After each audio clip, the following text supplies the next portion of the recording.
Здраво, деца! Слушнете го денешниот возбудлив расказ.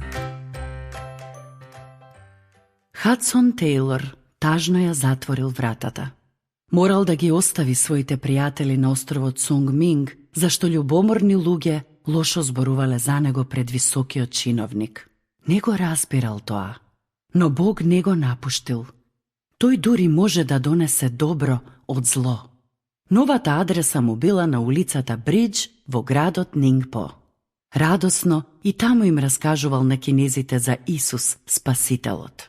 Бог направил се да оди кон добро, но најдоброто допрва требало да дојде.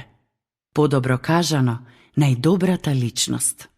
Следната врата било мисионерското училиште.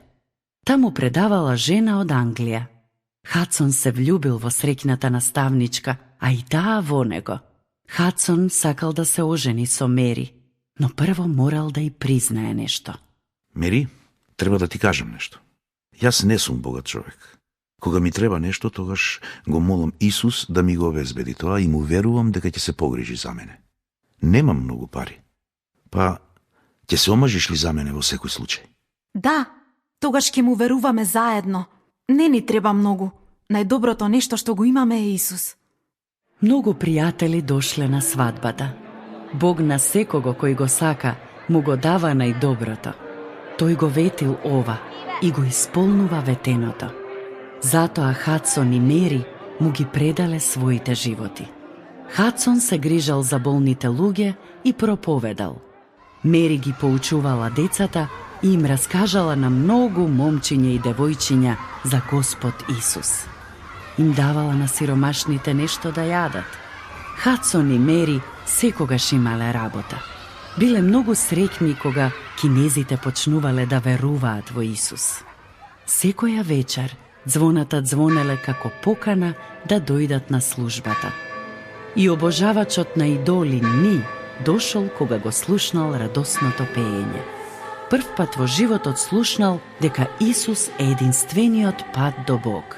Господине Тейлор, долго време ја барав вистината. Исус е вистината. Верувам во него. Колку години вие, англичаните, ја знаете вистината?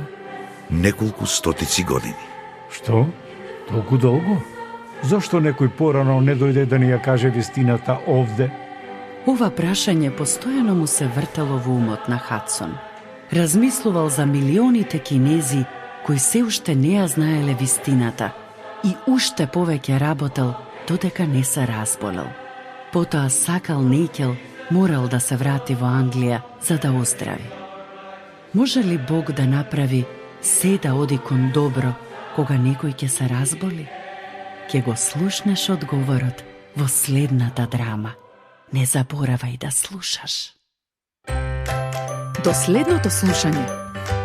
Ако сакаш да не контактираш или ако имаш прашање, пиши ни на radio7kids@gmail.com. Чао!